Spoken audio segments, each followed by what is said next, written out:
Good afternoon, everyone. Welcome to this week's Monticello live stream.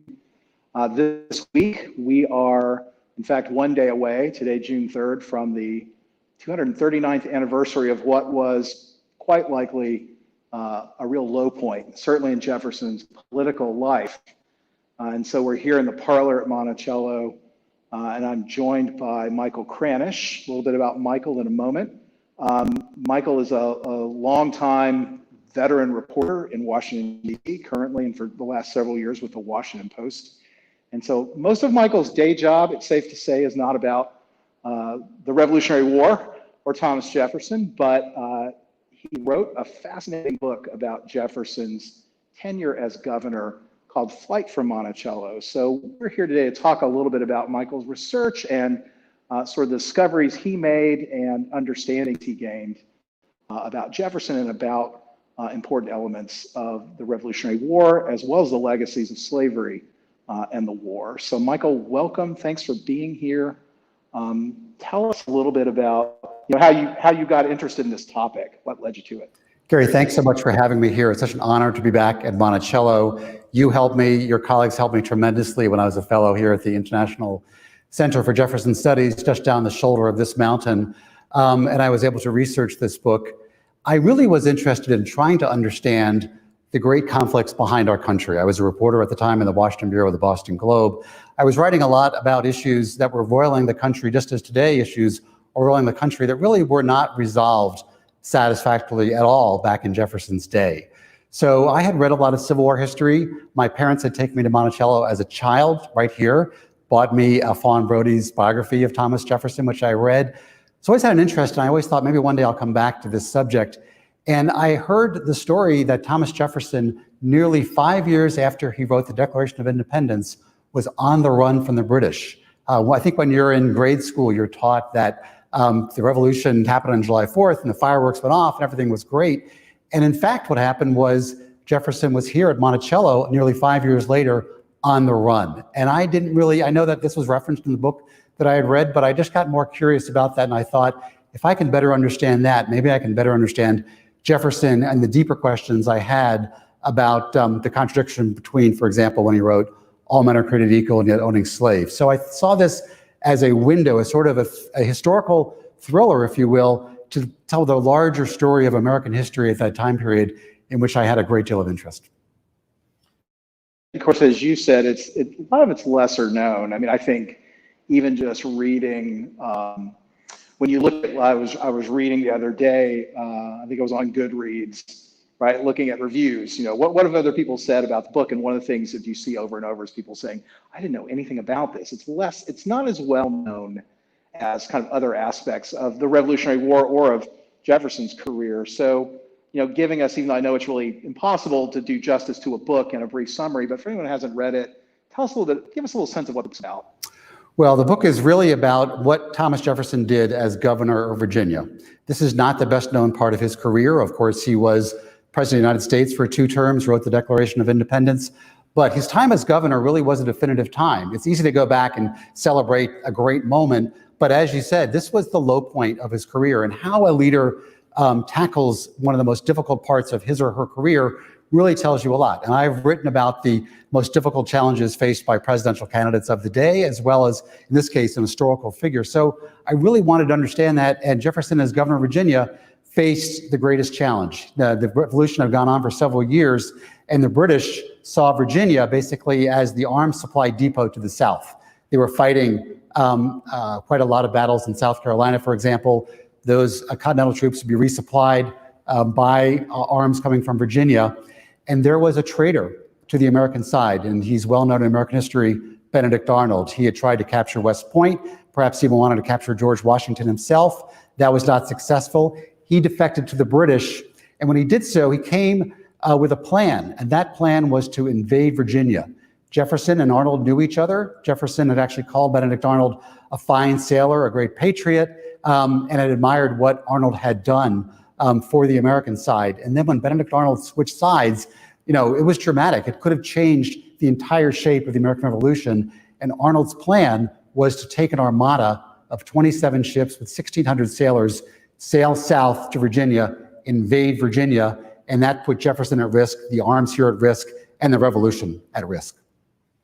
Thank you for that. Absolutely. Virginia, in Jefferson's term as governor, had several invasions, incursions. Crown forces would stay for a little while and leave. There'd been a lot of back and forth, but when Arnold invades Virginia in January, late December, January 1781, that last 6 months of Jefferson's term, boy, does everything really go sideways for the patriot cause in Virginia. The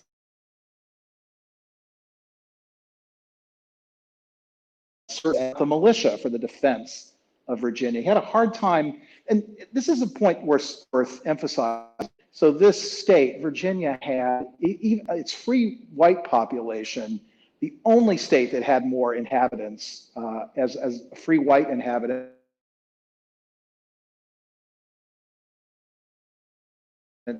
Yet they couldn't really seem to defend themselves very well. Why was there such a hard time mounting a defense? Well, Virginia, Jefferson was an anti-federalist. If you've seen the play Hamilton, you know exactly what I'm talking about. He had that clash, and he did not want a strong national military. He feared that that would basically take over things, and they'd face what they faced facing the great British monarchy. So he wanted to have the military power more local. Yes, Virginia sent many thousands of soldiers to the Continental Army, but Jefferson wanted Virginia's defense to be mounted by the men and the white men of Virginia. So he relied on them. Unfortunately, what he found was that for the militiamen, they often, did not turn out. They didn't have proper arms. They weren't well paid. They weren't well fed. Virginia had what Jefferson himself called our miserable Navy. At one point, it was basically one terrible ship. So they didn't have a great defense system. And George Washington would regularly write to Thomas Jefferson and say, we have reports that the British are sending fleets to Virginia. And sometimes they were true, sometimes they weren't. But if they did come on several occasions, they came, they plundered briefly, and then they left. So this became sort of a pattern. And then, as you mentioned, at the end of 1780 and beginning of 1781, there's another warning that there's a fleet in the bay of the James River. And Jefferson doesn't know what to do. He's the governor of Virginia. He's in a wood-frame townhouse in Richmond. He had placed the state capital in Richmond, so it was farther away from the coast where it previously had been in Williamsburg. And he gets this warning, and he doesn't know if it's a real warning, if this actually might be the French coming to help the Americans. And so for a day or two, he writes in his book, No Intelligence. He just really didn't know what was going on when Benedict Arnold and his fleet invaded the state. Absolutely, and this is also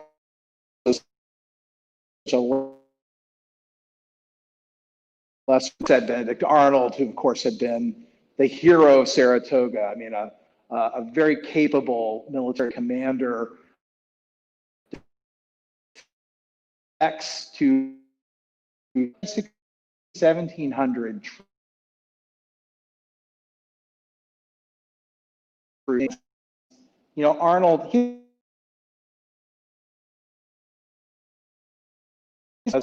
this personally. What does Arnold hope to gain from this invasion? Because he knows he's not going to stick around, right? He's going to get in and probably get back out. What does he want to do? Well, for Arnold, he felt angry at the American side. He felt cheated by the Americans. That's why he defected. That story's well known. Interestingly, if you read typical biographies of Benedict Arnold, this season either not mentioned or it's just a footnote practically. But this was a huge part of his career, taking 1,600 men.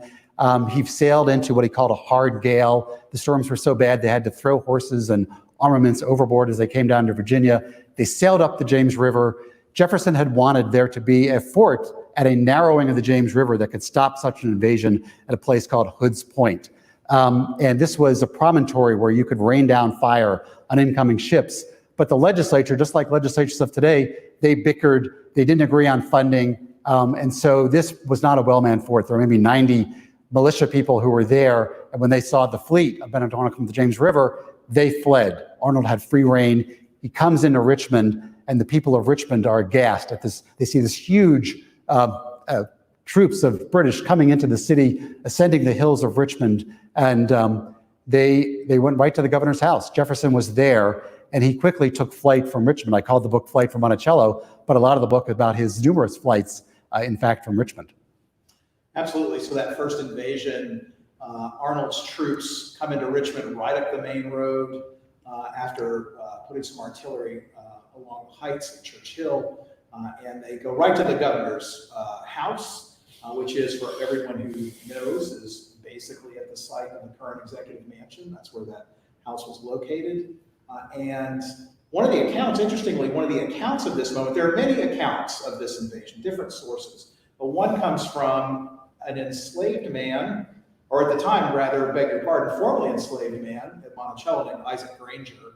He makes this account in the 1840s. He was I believe he was 6 years old when this happened, Yes. but he gives an account of remembering the British coming to Richmond.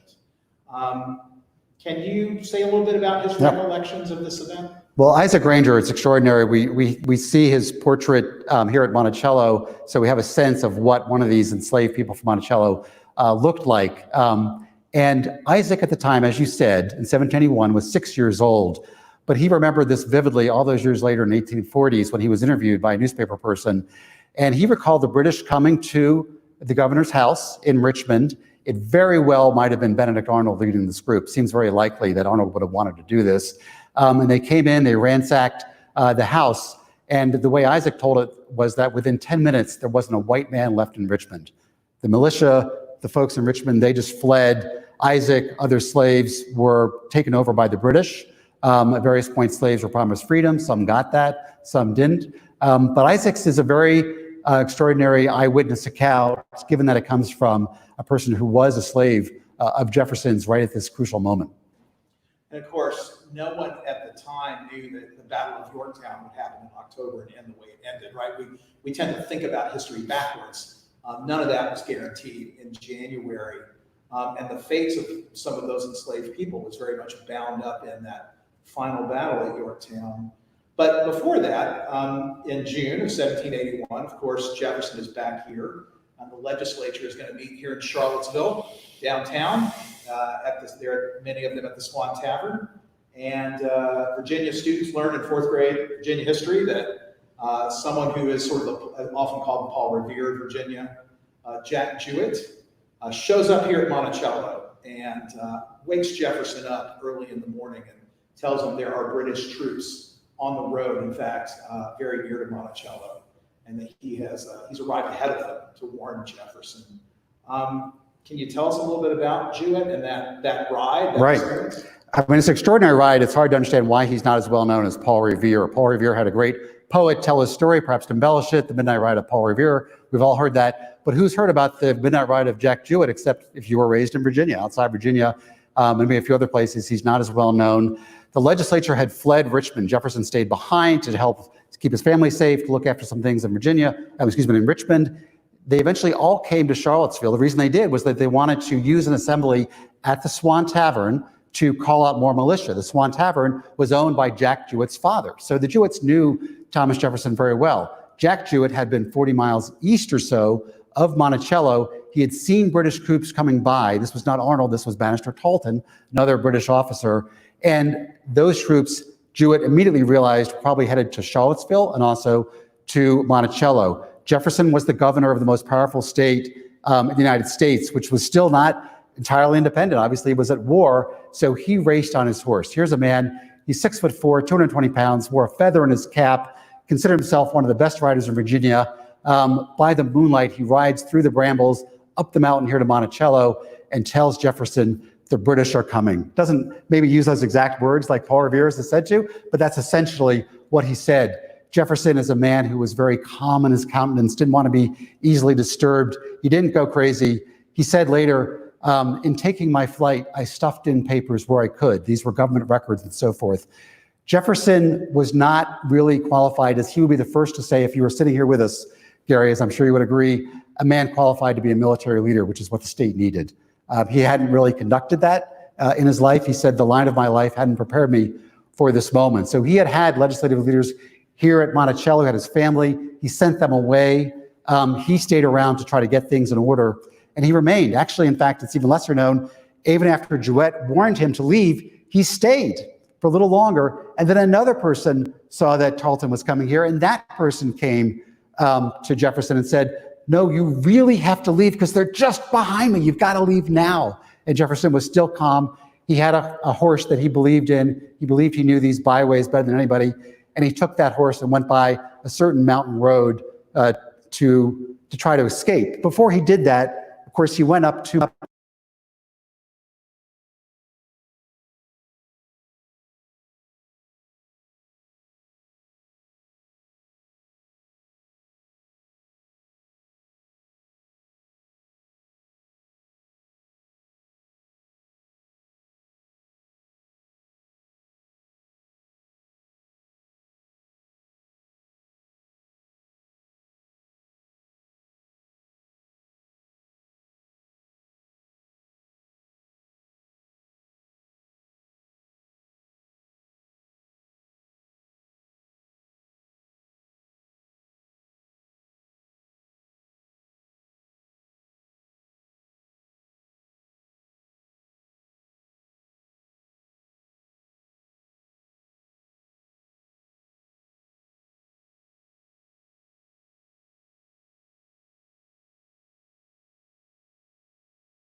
I don't know either.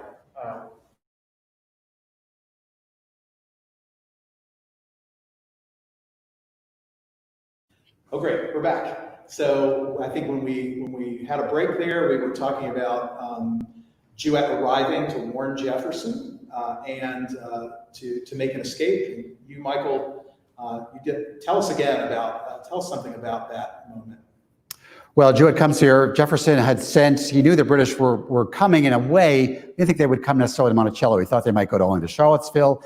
He did send his wife and children away. And Jefferson, he was a man of great calm. He didn't want to be disturbed. And he, as I mentioned, I think earlier in my flight, I stuffed in papers where I could, which is where I got the title for the book, Flight from Monticello.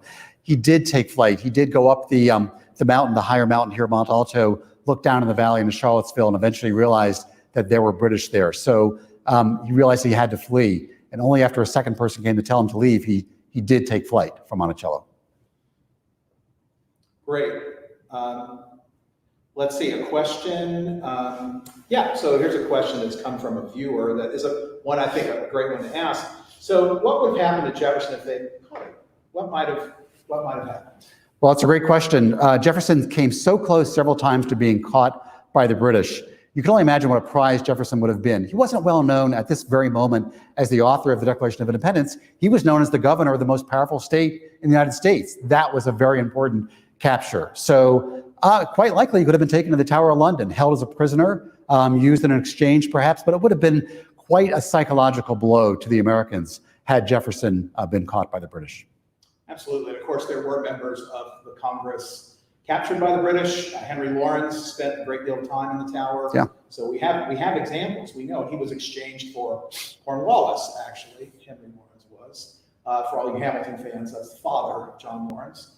And Michael, many years after this, in the election of the presidential elections Jefferson was in, he was criticized for his conduct as governor, that he abandoned his post, that he had fled, he was accused of cowardice. This was used as a political tool by his political opponents. And he was very concerned about this kind of, as he saw it, assault on his honor, I guess you would say. What legitimacy is there to these claims that his political opponents made, that he abandoned his post? Well, he left Virginia. He was in his second term. He did not agree to take a third term. So basically, as he took flight, there was no governor of Virginia. So for those people who were critical, they said, okay, even if you don't think you're the right person for the job, you should have waited until there was someone to take your place. So we weren't left leaderless. he maintained, and for years he would talk to biographers, other people, trying to explain why he did what he did, the position that he was in. He would blame the militia that didn't turn out. He'd blame all sorts of people. Had the war turned out differently, he very well may have been censured by the legislature. That was coming. Patrick Henry, others, seemed to be in line to prepare to do that. Jefferson, when he was in hiding, started preparing a defense for that. When he wrote notes in the state of Virginia, he wrote a defense of his actions. And in fact, after the war was over and the American forces had won, basically the legislature said, well, never mind, all is forgotten and forgiven. Thank you for your service. And Jefferson said, no, I want to stand up in the legislature and defend myself. So he went to the legislature and basically questioned himself. Why did you do this? Why did you do that? And then he provided the answers that he'd been working on. But he said that the wounds suffered at that time were so great that he never wanted to return to public life. Of course he did, and he became president twice. Absolutely, but it was something he was troubled with even in the last years of his life, as he saw it, to set the record straight. So Michael, to conclude, one of the things that people often ask about historical figures is, what can you learn about them, their character, and then in turn, we study past events to learn something about the present. I think, and these two questions are related. So clearly, we're in a moment right now in the United States where we're seeing kind of an unprecedented level of protest, certainly in many decades. And it seems one common thread here has to do with the legacies of slavery and race, something that the Revolution, at least there had been hopes might be addressed. Even Jefferson had expressed that hope. So as someone who spends most of your time in writing about the present, what about this project? What are the threads, maybe, if there are any, that struck you in doing this research between the ideals and realities of then and now?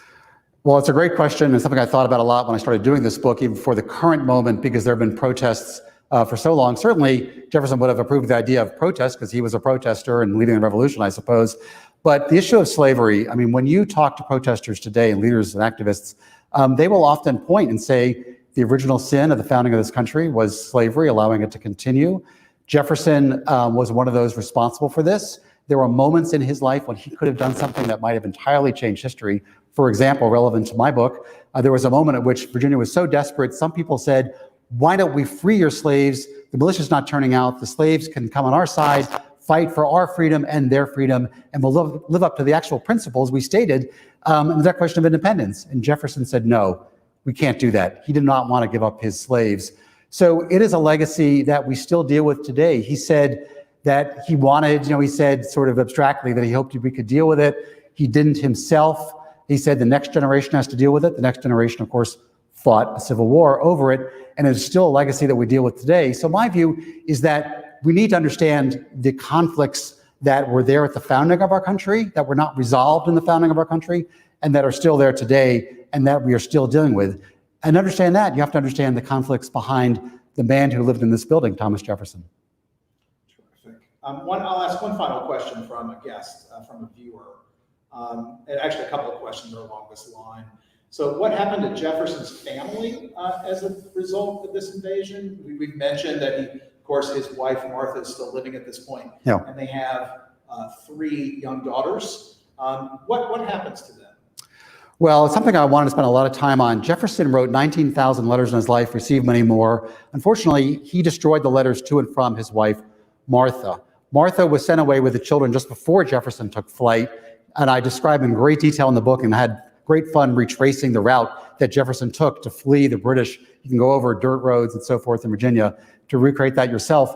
But I found a reference by one of Jefferson's friends that this was such a harrowing journey for Martha that he thought that Martha, when she died a couple of years later tragically, that she had died in part from the fright of this whole experience.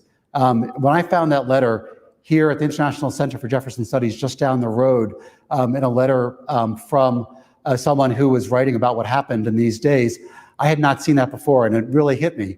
The emotional toll this took on Jefferson's family.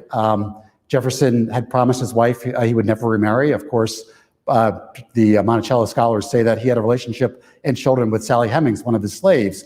But it was a tragic event in Jefferson's life, and one that left a deep wound on him. And as you mentioned, even in the very last days of his life, I think just days before he died, in 1826, he was talking to someone trying to explain what happened and why he took flight from Monticello. Michael, thank you very much for being here and remembering and sharing with us, your research. And thank you all for joining. Sorry we had a little bit of a technical glitch there, but we're glad you're back. I hope you'll join us tomorrow when Bill Barker, as no one else can do in the same way, will portray Thomas Jefferson and talk probably somewhat pointedly and wistfully about this moment in his life as governor of Virginia. Join us tomorrow at 1 o'clock, and thank you for being here today.